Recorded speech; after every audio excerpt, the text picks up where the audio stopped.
Hello dear students, welcome to crack the deck. I am your mentor. अगर आप MSc का sponsorship interview देने जा रहे हो ना, तो एक चीज़ जो आपको बहुत अच्छे से समझनी है कि जो सिलेक्टर है ना, वो आपके आंसर्स के कंटेंट को तो सुन ही रहा है, बट उसके अलावा भी बहुत कुछ जज कर रहा है। उसके अलावा क्या जज कर रहा है? वो सारी चीज़ें जो आप नहीं बोल रहे हो। सो इस वीडियो हम एग्जैक्टली ये समझेंगे कि सिलेक्टर आपके इंटरव्यू में आपके आंसर सुनने के अलावा क्या क्या और सारी चीज़ें नोटिस कर रहा है, इवैल्यूएट कर रहा है। So by the end of this video you will understand कि सिलेक्टर का माइंडसेट क्या है एक्चुअली। So let's see. अब इसमें हम वीडियो में 5 चीज़ें डिस्कस करेंगे। पहली, the real job of the selector. Interviewer का काम क्या सिर्फ आपके जो उसने क्वेश्चंस पूछे हैं उसके आंसर सुनना ही है कि उसके अलावा भी कुछ है, वो हम इसमें डिस्कस करेंगे। सेकंड, 5 ट्रेट्स, 5 ऐसी चीज़ें जो सिलेक्टर ना साइलेंटली स्कोर कर रहा है। थर्ड, द फर्स्ट 60 सेकेंड्स, पहले मिनट में सिलेक्टर आप में क्या ऐसा देखता है जिसके बेसिस पे वो आपको सिलेक्ट करता है। Fourth is trust signals versus red flags, क्या क्या बिहेवियर्स हैं जो आपको बिल्ड करते हैं या ब्रेक करते हैं। एंड फिफ्थ, वेरी इंपॉर्टेंट, कि करेक्ट आंसर्स दिए सारे फिर भी आप सिलेक्ट नहीं हुए या कोई कैंडिडेट नहीं सिलेक्ट हुआ, तो उसके क्या रीजंस हैं। And sixth, I've kept it a secret, very, very important. Stay till the end. That is going to be mind-blowing thing for you, really. So let's begin. सबसे पहली चीज, the real job of a selector, मतलब जो selector है उसका क्या role है। वो आपकी नॉलेज टेस्ट करना तो उसका रोल है ही। क्या उसका यही रोल है कि सिर्फ वो आपकी नॉलेज टेस्ट करे? नहीं, बिल्कुल भी नहीं। तो क्या रोल है उसका? He is D risking a decision also. What is the meaning of D risking a decision? क्या आपके माइंड में आता है? ये वाला क्वेश्चन है जो आपके सिलेक्टर के माइंड में ऑल द टाइम चल रहा होता है इंटरव्यू के दौरान। और ये क्वेश्चन ना बहुत इंपॉर्टेंट है, आप सुन के आपकी आंखें खुल जाएंगी। जब आप इंटरव्यू में बोल रहे हो ना, क्वेश्चन के आंसर्स दे रहे हो, तो सिलेक्टर ये सोच रहा है कि अगर मैं इस पर्सन को मिडल ऑफ द ओशियन में एक शिप है उसमें डाल दूं तो क्या होगा।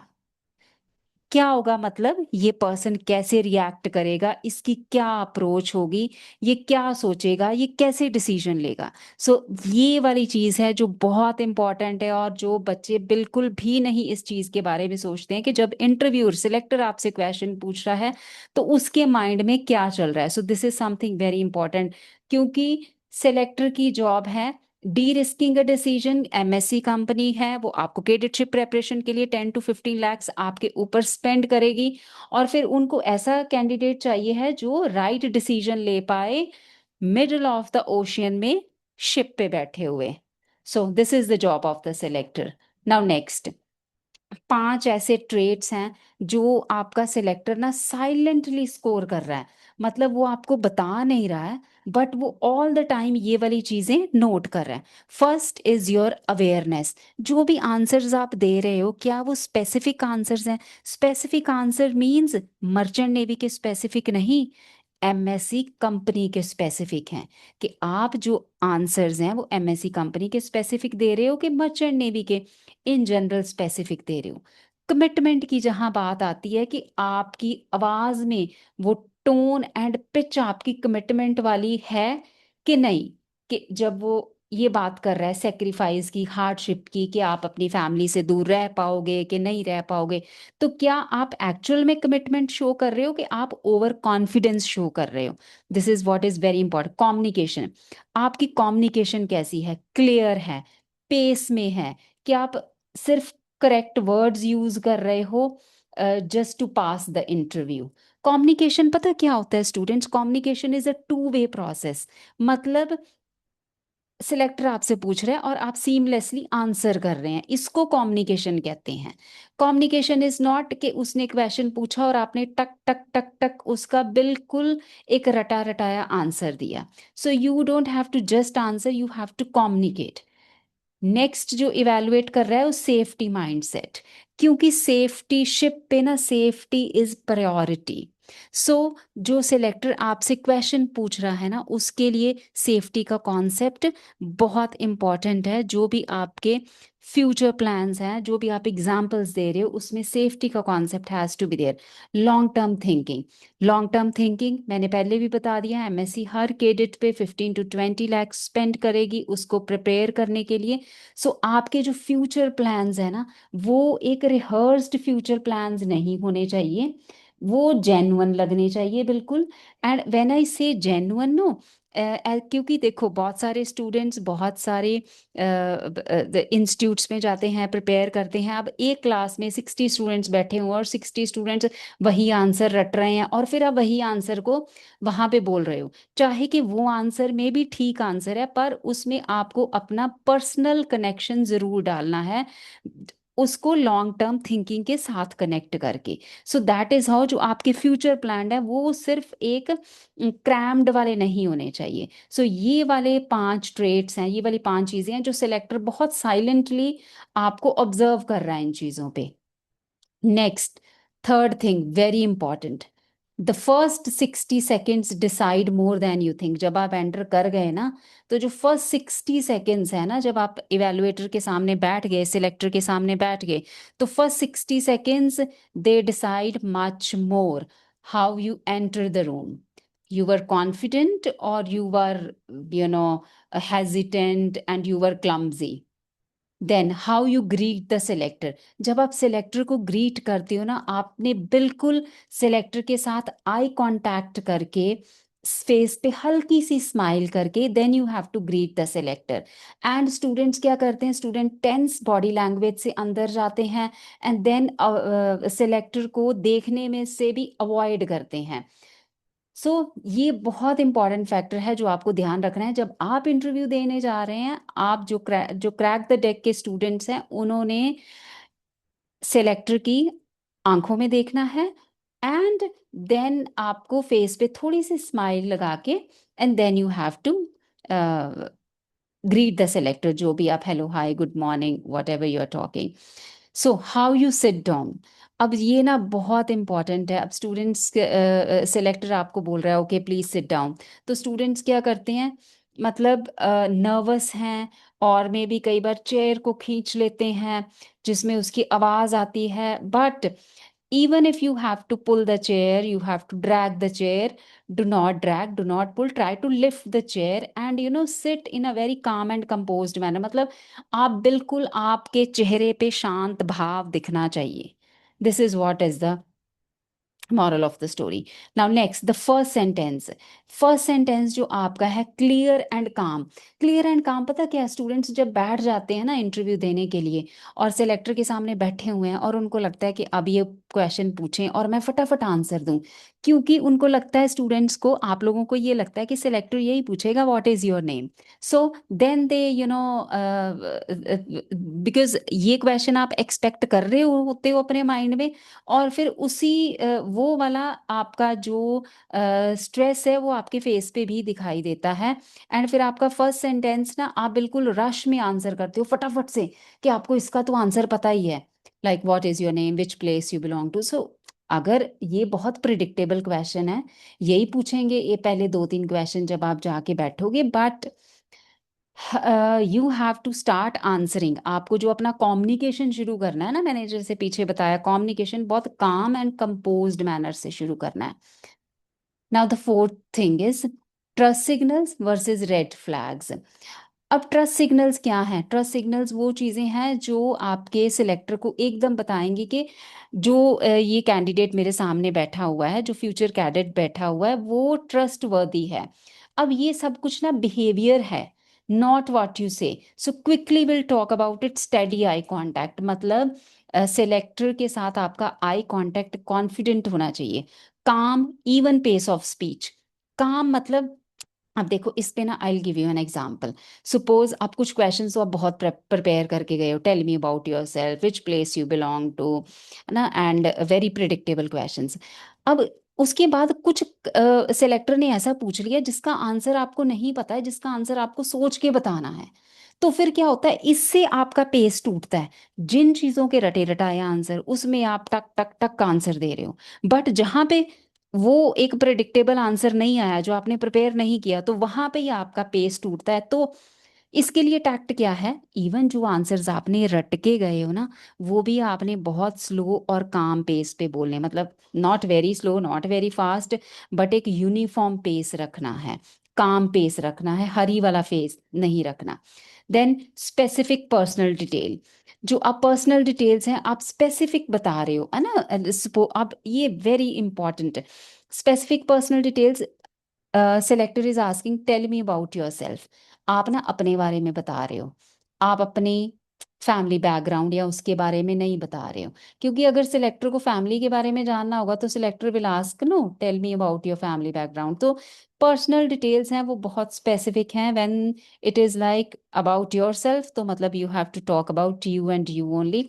इसका ना tell me about yourself, इसका एक अलग से वीडियो बनाया मैंने, because this is the most you know I would say miss answered question, जो स्टूडेंट इसको अप्रोप्रिएट आंसर नहीं कर सकते, inappropriately answered I would से।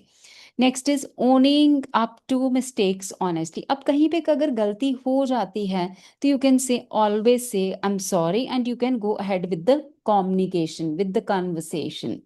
You do not think that कुछ गलत हो गया तो आपको सेलेक्टर ने उस पर इवेलुएट करके रिजेक्ट ही कर दिया, नहीं। कीप द कम्युनिकेशन फ्लोइंग, बात करते रहना है। Then pausing to think before answering, अगर आप हर क्वेश्चन में थोड़ा सा पॉज करोगे ना आंसर देने से पहले, तो फिर जो क्वेश्चन ऐसे होंगे जिसमें आपको आता है आंसर, उसमें भी पॉज कर रहे हो, तो जिसमें नहीं आता उसमें तो पॉज करना ही पड़ना है, तो वो थोड़े से चांसेस कम हो जाते हैं कि सिलेक्टर उसको इवेलुएट कर पाएगा कि इसको ये क्वेश्चन आता है ये नहीं आता है, क्योंकि बहुत सारे क्वेश्चन तो आप सोच के भी आंसर कर सकते हो ना। So that's how it is. अब रेड फ्लैग्स क्या है, over confidence, over confidence, are you ready to stay away from family, yes sir I am ready. Vague answer, generic answer, मतलब आप इन जनरल मर्चेंट नेवी के point of view से in general answer दे रहे हो, merchant navy तो है ही है, but you have to answer according to MSC company. Then extreme words, always never. अब एक्सट्रीम वर्ड्स पता क्या कहते हैं, सपोज एग्जाम में आपको सेलेक्टर ने पूछ लिया, do you ever feel stressed, आप कहते हो no I never feel stressed. अब ये ना पॉसिबल नहीं है, ह्यूमन एज अ ह्यूमन और ह्यूमन नेचर में भी ये पॉसिबल ही नहीं है कि you never feel stressed. And अगर पूछ ले कि I you hard working, yes sir I am always working very hard, मतलब कभी कभी हम नहीं भी हार्ड वर्क करते हैं, तो you have to avoid these extreme words in that way. Then next, answers that sound rehearsed, answers जो आप रिहर्सल करके आए हो, रट्टे मार के आए हो लिटरली, वो आंसर्स आपने अवॉइड करने हैं। एंड आई कांटेक्ट अगर आप अवॉइड कर रहे हो तो ये भी एक बहुत बड़ा रेड फ्लैग है। So you have to be very careful with these trust signals versus red flags. Now the fifth point. Yeah. अब करेक्ट आंसर्स दिए आपने फिर भी आप सिलेक्ट नहीं हुआ कैंडिडेट, और देखते हैं चलो दोनों कैंडिडेट्स में ना क्या डिफरेंस है। कैंडिडेट्स ए ने करेक्ट आंसर दिए पर उसकी टोन बहुत फ्लैट थी, कोई आई कांटेक्ट ही नहीं था और लग रहा था कि मेमोराइज्ड करके आया, ये रट के आया। सो रिजल्ट क्या है, रिजेक्टेड। कैंडिडेट बी ने सेम करेक्ट आंसर्स दिए बट स्टेडी टोन थी, डायरेक्ट आई कांटेक्ट था, बॉडी लैंग्वेज बिल्कुल स्ट्रेट थी, और जेन्युइनली लग रहा था कि वो सोच के आंसर कर रहा है। सो रिजल्ट क्या है, सिलेक्टेड। अब कैंडिडेट ए और कैंडिडेट बी में क्या चीज का डिफरेंस है, क्योंकि कंटेंट तो सेम था, आंसर सेम थे। एक ही लेट्स से एक ही उन्होंने लेट्स से जो एमएससी का क्रैक द डेक का पीडीएफ है स्पॉन्सरशिप इंटरव्यू का, दोनों ने वो पढ़ा हुआ है, एक सेलेक्ट हो गया एक नहीं हुआ, तो फिर क्या difference, delivery, conviction and consistency. मतलब आपकी जो पूरी इंटरव्यू है उसमें आपकी डिलीवरी कैसी थी, आप कितना कन्विंस कर पाए और कंसिस्टेंट कितना थे, that is what really matters. Now the last point and very interesting I would से, सिलेक्टेड वर्सेस रिजेक्टेड। अब रिजेक्टेड कैंडिडेट में क्या क्या होता है और सिलेक्टेड कैंडिडेट में क्या क्या होता है, ये हम इसमें देखेंगे। जो रिजेक्टेड कैंडिडेट है ना, इंटरव्यू रूम में ऐसे एंटर करता है कि चलो आज कुछ अच्छा ही हो जाए तो अच्छा है, मतलब जनरल आंसर, कोई रिसर्च नहीं। Says I will manage to everything. आप फैमिली से दूर रह सकते हो, आई विल मैनेज। आप डिसिप्लिन में रह सकते हो, आई विल मैनेज।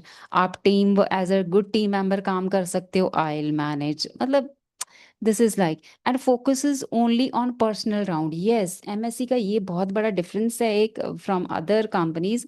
इसमें ना technical round is very important. Okay, so apart from personal round you have to talk about technical, you have to prepare the technical questions also. So technical question से shock नहीं होना, क्योंकि आपने MSc की sponsorship लेनी है तो you have to be here with crack the deck.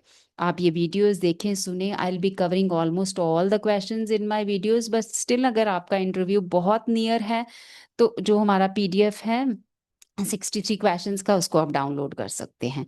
Next, answering as a student wanting to try sea life. ना ना ना, आपने सी लाइफ ट्राई करना अगर आप चाहते हो तो मतलब इसका मतलब आप एक ट्रैवलर हो, आपको ट्रैवलिंग में इंटरेस्ट है, आपको मर्चेंट नेवी में इंटरेस्ट नहीं है। सो ये वाली चीज़ें हैं जो एक रिजेक्टेड कैंडिडेट में होती हैं। जो एक रिजेक्टेड कैंडिडेट होता है वो ये वाली चीज़ें वहां पे शो करता है। और जो सिलेक्टेड कैडेट होता है, जो आप हैं, जो क्रैक द डेक के स्टूडेंट्स हैं, वो क्या है? वॉक्स इन प्रिपेयर्ड, नॉट जस्ट होपफुल। ऐसे एंटर करते हैं रूम में कि यस, आज टुडे इज माय डे, आज मेरा दिन है और मैंने इंटरव्यू, ये मेरी क्रैक हो जानी है। Next, specific answer. Specific answers बता रहे हैं, रिसर्च बता रहे हैं। एमएससी कंटेनर शिपिंग कंपनी है, किसने फाउंड करी, कब फाउंड हुई, कितना फ्लीट है, कहाँ कहाँ से फ्लीट जाता है, मेजर सी रूट्स क्या हैं, ब्ला। मतलब you have researched everything about the company and her question को आप सोच के आंसर दे रहे हो। पर्सनल और टेक्निकल राउंड बोथ प्रिपेयर कर रहे हो। यस, और न्यूटन्स लॉज ना आपने बहुत अच्छे से पढ़ने हैं, ठीक है, एग्जाम्पल्स एंड ऑल। एंड आप ना, जो अगर आपको क्वेश्चंस पूछते हैं उसको आप as a future ship officer के शूज में स्टेप इन करके आप उनको आंसर दे रहे हो, not as a student, as a very young student who is just interested in seas and oceans. सो ये रिजेक्टेड और सिलेक्टेड कैडेट का एक बहुत बड़े डिफरेंस है, which you have to remember. And इसके बेसिस पे ही आपने आगे अपनी एमएससी की स्पॉन्सरशिप की प्रेपरेशन करनी है। अब देखो, आपको ना सिलेक्टर की साइकोलॉजी पता चल गई है, ठीक है, को आपने पूरे प्रिपेयर्ड होके इंटरव्यू देने जाना है, सिर्फ होपफुल होके नहीं जाना कि आज तो मेरा हो जाएगा। इंटरव्यू की प्रेपरेशन करना चाहते हो, आपकी बहुत जल्दी है इंटरव्यू, अनदर जो आप नेक्स्ट बैच उसके लिए ट्राई कर रहे हो, तो आप बुक डाउनलोड कर सकते हैं। If you have 6 to 8 months to prepare, you can go through the videos and you can prepare like this also without the book also. So that's all for this video and all the best from my side. मेरी बहुत सारी दुआएं आपके साथ हैं, और next हम करेंगे एमएससी इंटरव्यू के वो वाले क्वेश्चंस जो स्टूडेंट्स को इंस्टेंटली रिजेक्ट करा देते हैं। So see you in the next video.